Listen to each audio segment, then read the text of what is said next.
എല്ലാവർക്കും നമസ്കാരം. ഇത് നമ്മള് പാൽപുട്ട് ഉണ്ടാക്കാൻ പോവാണ്. പാൽപുട്ട്? അതെ, സാധാരണ പുട്ട് തേങ്ങാപ്പാൽ ഉപയോഗിച്ചിട്ടാണ് ചെയ്യുന്നത്. അതിൽ കുറച്ച് സാധനങ്ങളും കൂടെ വേറെ ചേർക്കും. അത് രണ്ട് തരത്തിൽ ഉണ്ടാക്കാം, മധുരമുള്ളതും ഉപ്പുള്ളതും. അപ്പൊ ആദ്യം നമുക്ക് ഉപ്പുള്ളത് ഉണ്ടാക്കാം. എളുപ്പമാണ്. നമ്മൾ സാധാരണ പുട്ട് ഉണ്ടാക്കുന്ന പോലെ നോർമൽ പുട്ടുപൊടി ഉണ്ട്. ആവശ്യത്തിന് ഉപ്പ് ചേർക്കാം, ഒന്ന് മിക്സ് ചെയ്യാം. ഇനി തേങ്ങാപ്പാല്, അതായത് ഇപ്പൊ കിട്ടുന്ന പുട്ടുപൊടി എന്ന് പറഞ്ഞാൽ പണ്ടത്തെ പോലെയല്ലല്ലോ. ഒരു ഗ്ലാസ് പൊടിക്ക് ഒരു ഗ്ലാസ് വെള്ളം ഒഴിക്കണം എന്നൊക്കെ പരസ്യങ്ങൾ നമ്മളെ കാണുന്നില്ലേ? അതുപോലത്തെ പുട്ടുപൊടിയാണ് കേട്ടോ. വെള്ളത്തിൽ കൂടി പോയാലും പേടിക്കാനൊന്നുമില്ല. പണ്ടൊക്കെ ആണെങ്കിൽ പുട്ട് നനയ്ക്കണത് ഒരു വലിയ കടമ്പ, അങ്ങനെ പിടിച്ചു നോക്കണം. ഇതിപ്പോ ഇത്തിരി വെള്ളം കൂടിയാലും ഒരു 10 മിനിറ്റ് കുതിർന്നു കഴിയുമ്പോൾ അതങ്ങോട്ട് ശരിയായിക്കോളും. അപ്പൊ ആവശ്യത്തിനുള്ള തേങ്ങാപ്പാല് നോക്കൂ. ഇത്തിരി വെള്ളം പോലെയാ, കട്ടിപ്പാലല്ല കേട്ടോ. ഇത്തിരി വെള്ളം ചേർത്ത് തന്നെ അടിച്ചെടുത്തതാണ് ഞാൻ. ഒഴിച്ചു കൊടുക്കാം. തേങ്ങാപ്പാല് വെള്ളപാത്രത്തിലായതുകൊണ്ട് വെളുത്തിരിക്കുന്നതുകൊണ്ട് കാണാൻ പറ്റണ്ടേ? ആണോ? അപ്പൊ റെയിലുള്ള ഫോട്ടോ നോക്കിയേ. കണ്ണഞ്ചിനാഥ് കലാകാരനും ആകാശാഞ്ജനേയനും നോക്കിയേ. അതേ താടിയില്ല, ആകാശിന് മുടിയുമില്ല. ആഹാ, സൂപ്പർ. അതാണ് സൂപ്പർ എന്ന് പറയൂപ്പാൻ. അത് വളരെ കുറച്ച് പേര് അങ്ങനെ പറയുള്ളൂ. കുഴയ്ക്കൂ.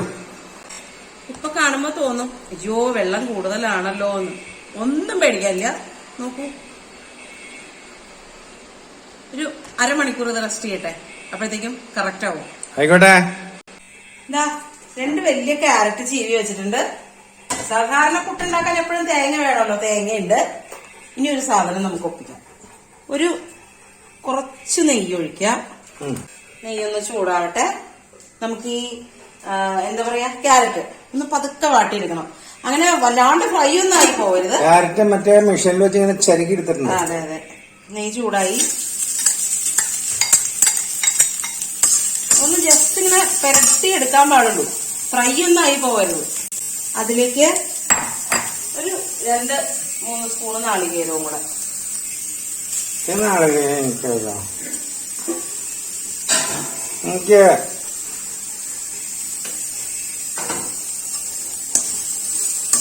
കല്യാണത്തിന് മഴയോ?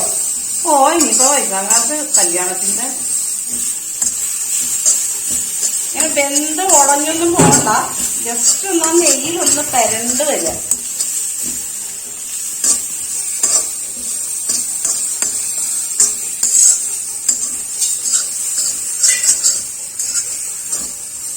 മതി. ഇരുമ്പിന്റെ ചട്ടിയല്ലേ, ഞാനത് ഓഫ് ചെയ്തു. അതൊക്കെ ആ ചൂടോട് കൂടി ഒന്ന് വാടി വരും. അത്രേ ആവശ്യമുള്ളൂ. ഇനി ഒന്ന് ചൂടാറട്ടെ. ചൂടാറട്ടെ. പുട്ടുപൊടി നേരത്തെ നനച്ചു വെച്ചത്. അതെ, നമ്മളിത് നനച്ചു വെച്ചിട്ട് ക്യാരറ്റൊക്കെ ചീവി അത് തേങ്ങയൊക്കെ എടുത്ത് വെച്ച് വരുമ്പോഴത്തേക്കും കറക്റ്റ് ആയിരിക്കും. നല്ല സോഫ്റ്റ് ആയിട്ട് വന്നിട്ടുണ്ട്. ഉണ്ടോ? സൂപ്പറാ. നല്ല ഉതിരിയായിട്ടുണ്ട്. എങ്ങനെ? ഉതിരിയായിട്ട്. ആണോ? ഇനി ഇതിലേക്ക് നമുക്ക് നമ്മുടെ ക്യാരറ്റും നാളികേരവും കൂടെ നെയ്യിൽ വാട്ടി വെച്ചിട്ടില്ലേ, അതും കൂടെ ഇതിലേക്ക് ചേർക്കണം. ചേർക്കട്ടെ.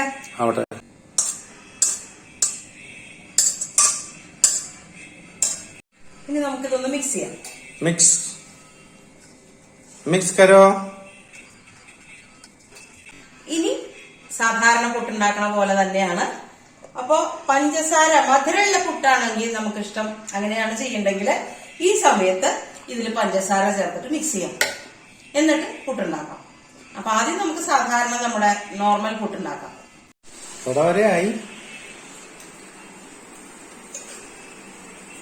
നോർമൽ സാധാ പുട്ടുണ്ടാക്കണ പോലെ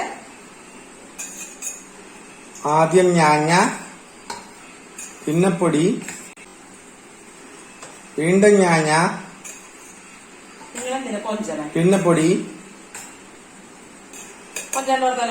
വീണ്ടും ഞാഞ്ഞ, പിന്നെയും പൊടി, ഞാഞ്ഞ പിന്നെ പൊടി, ഞാഞ്ഞ പിന്നെ പൊടി, ഞാഞ്ഞ പിന്നെ പൊടി. സൂപ്പർ പുട്ട്.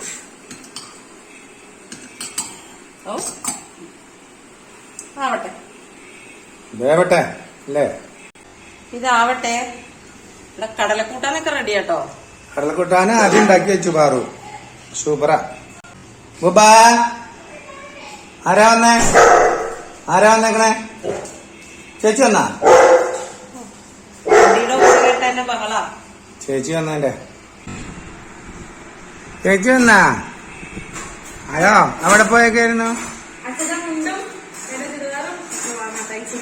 അതെ,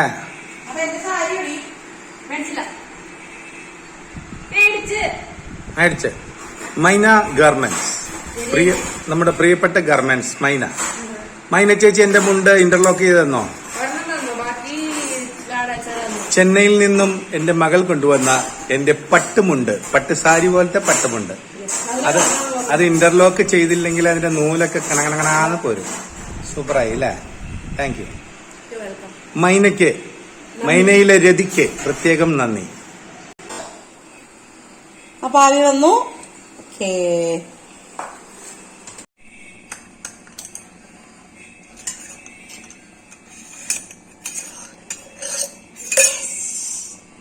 സുന്ദരമായ പുട്ട്, പാൽപുട്ട് റെഡി. ഇനി നമുക്ക് കുറച്ച് മധുരമുള്ള പുട്ടുണ്ടാക്കി നോക്കാം. ഒന്ന് മാറ്റി വെച്ചിട്ട് കുറച്ച് പഞ്ചസാര, ശർക്കര ചേർത്തൂടെ എന്ന് ചോദിക്കും. ശർക്കര ചേർത്താൽ കളർ ശരിയാവില്ല. ഇത്തിരി മധുരം ചേർത്തിട്ട് ഇനി അങ്ങനെ ഒന്നുണ്ടാക്കാം. കഴിക്കുമ്പോ പഞ്ചസാര ചേർത്താ പോരെന്നാ ചോദിക്കുന്നത്. അങ്ങനെയും ആവാം. കഷ്ടപ്പാടിന്റെ വല്ല ആവശ്യമുണ്ടോ? അല്ല, അപ്പൊ പക്ഷെ അങ്ങനെ മധുര പുട്ടെന്ന് പറയാൻ പറ്റുമോ? അതിനെ എങ്ങനെ പറയും? അത് പറ്റില്ല. എലിയാന്റി എന്ത് പറഞ്ഞു? അന്വേഷണം പറയാൻ പറഞ്ഞു. അമ്മയ്ക്ക് ബ്ലൗസ് വേണ്ടെന്ന് ചോദിച്ചു. എന്താണ് തരാത്തെ? ഞാൻ പറഞ്ഞു അമ്മ വിളിച്ചിട്ടുണ്ടായിരുന്നു, ഫോൺ എടുത്തില്ലല്ലോ എന്ന് പറഞ്ഞു. വ്യാഴാഴ്ച തരാന്ന് പറഞ്ഞു. അപ്പൊ നാളെ നമുക്ക് പുതിയ സാരി എടുത്തിട്ട്, പുതിയ സാരി അല്ല കേട്ടോ, മധുരമുള്ള പുട്ട്. അടപ്പ് ഞാനിപ്പോ മാറ്റിയതാണ് കേട്ടോ. അടപ്പില്ല ചേച്ചി, അടച്ചു വെച്ച് വേവിക്കണം എന്ന് പറയും. അതൊക്കെ അറിയാം. അടപ്പ് വെച്ച് തന്നെയാണ് വേവിച്ചത്. ഇതാ നമ്മുടെ മധുരമുള്ള പുട്ട്. അപ്പോ പാൽപുട്ട് കുട്ടികൾക്കൊക്കെ ക്യാരറ്റും നെയ്യും തേങ്ങാപ്പാലും ഒക്കെ കൂടെ നല്ല ഇഷ്ടമാവും. വെക്കേഷൻ സമയമല്ലേ, സ്ഥിരം ഉണ്ടാക്കുന്ന പുട്ടിൽ നിന്ന് എന്തെങ്കിലുമൊക്കെ വ്യത്യാസപ്പെടുത്തി ഉണ്ടാക്കുമ്പോ നല്ലതാ. അപ്പൊ എല്ലാരും ഒന്ന് ട്രൈ ചെയ്ത് നോക്കിക്കോളൂ കേട്ടോ. നല്ല സ്വാദുണ്ട്. അത് മധുരമുള്ള പുട്ട്. എന്റെ മോളൊക്കെ ഇപ്പോഴും അവൾക്ക് പുട്ട് കഴിക്കണമെങ്കിൽ പഞ്ചസാര വേണം. കൂട്ടാൻ കടലയാണ്, പയറാണ്, എന്താണെന്ന് പറഞ്ഞാലും അതിന്റെ കൂടെ ഒത്തിരി പഞ്ചസാര. പഴമാണെങ്കിൽ കുഴപ്പമില്ല. അതായത് പച്ചപ്പഴം പറ്റില്ല. പച്ചപ്പഴം മീൻസ് പുഴുങ്ങാത്ത പഴം കൂട്ടി എന്റെ പുത്രി പുട്ട് കഴിക്കില്ല. അവൾക്ക് ഏത്തപ്പഴം പുഴുങ്ങിയത് ചൂടോടെ കൊടുക്കുകയാണെങ്കിൽ പഴം കൂട്ടി കഴിക്കും. ആകാശമാണെങ്കിൽ ചെറുപഴമൊക്കെ കൂട്ടി കഴിക്കും. അച്ഛനാണെങ്കിലും കഴിക്കും. ഇത് ആ സാധനം അങ്ങനെ കഴിക്കില്ല. പഞ്ചസാര വേണം. പുട്ട് എപ്പ കഴിച്ചാലും പഞ്ചസാര വേണം. അപ്പൊ മധുരമുള്ള പുട്ട് തേങ്ങാപ്പാൽ ഒഴിച്ച് കഴിക്കാലോ. അപ്പൊ എല്ലാവരും ഒന്ന് ട്രൈ ചെയ്ത് നോക്കിക്കോളൂ. നാളെ പുതിയ വീഡിയോയിൽ വീണ്ടും കാണാം. അയ്യോ, ഒരു സമ്മാനം കിട്ടിയിട്ടുണ്ട്, അതും കൂടെ കണ്ടിട്ട് വരാം കേട്ടോ. ഇതാണ് ആ സമ്മാനം. കണ്ടോ, സൂപ്പർ ആയിട്ടില്ലേ? ആരാ വരച്ചേ? ഇത് നമ്മുടെ പെരുവാരത്തുള്ള അഭിജിത്താണ് വരച്ചത്. അഭിജിത്ത് പെരുവാരത്തെ വാരത്തെയാണ്. സത്യവാരുടെ അവരുടെയൊക്കെ വീട്ടിലെ പയ്യനാണ്. സുന്ദരനായ ഒരു കുഞ്ഞുവാവ എന്ന് പറയാൻ പറ്റില്ല കേട്ടോ. ഞാൻ എല്ലാരും അങ്ങനെ പറയാറ്, അതുകൊണ്ട് പറഞ്ഞത്. അവൻ +2 ആണ് പഠിക്കണത്. നല്ല മിടുക്കൻ പയ്യൻ. ഞാനപ്പോ മനസ്സിലായില്ലായിരുന്നു, സാധാരണ നമ്മളുടെ പ്രായമുള്ള അല്ലെങ്കിൽ കുറച്ചും കൂടെ പ്രായമുള്ള വയസ്സന്മാർക്കൊക്കെ മാത്രമാണ് കണ്ണേട്ടന് ഇഷ്ടം. ന്യൂജന് ഭയങ്കര ഇഷ്ടമാണ് കേട്ടോ. ആ ചിരി മാത്രം മതിയല്ലോ, നോക്കിയേ. ഞാൻ അവരോട് പറഞ്ഞു ഇത്രയും ഭംഗി കണ്ടിട്ടുണ്ടെന്ന് ഈ ഫോട്ടോ കണ്ടപ്പോഴാണ് മോനെ മനസ്സിലായത്. അപ്പൊ ചിരിക്കുമ്പോ കണ്ണെങ്ങനെ ഇറങ്ങിയോ? അതെ, അങ്ങനെയാണ് കണ്ണേട്ടൻ ചിരിക്കണം. അതാണ് ആ വരച്ച കലാകാരന്റെ മിടുക്ക്. അതെ, കറക്റ്റാണ്. അപ്പൊ അഭിക്കുട്ടനോട് ഒരുപാട് നന്ദി പറയാണ്. ഒരുപാട് സന്തോഷം, സ്നേഹം. നല്ല വലിയൊരു ലോകം അറിയപ്പെടുന്ന കലാകാരനായിട്ട് മാറട്ടെ എന്ന് ഞങ്ങളെല്ലാവരും ആത്മാർത്ഥമായിട്ട് പ്രാർത്ഥിക്കുന്നു, ആശംസിക്കുന്നു. സർവമംഗളാനുഭവന്തു. അജിക്കുട്ടനല്ല, അഭിക്കുട്ടൻ. അപ്പൊ എല്ലാവരോടും ഒത്തിരി സന്തോഷം. നാളെ അപ്പന്റെ പുട്ടുണ്ടാക്കി നോക്കോളൂ കേട്ടോ. അതെ, പുട്ട് റെഡി ആയിട്ടുണ്ട്. അപ്പൊ നാളെ പുതിയ വീഡിയോയിൽ വീണ്ടും കാണാം. നമസ്തേ.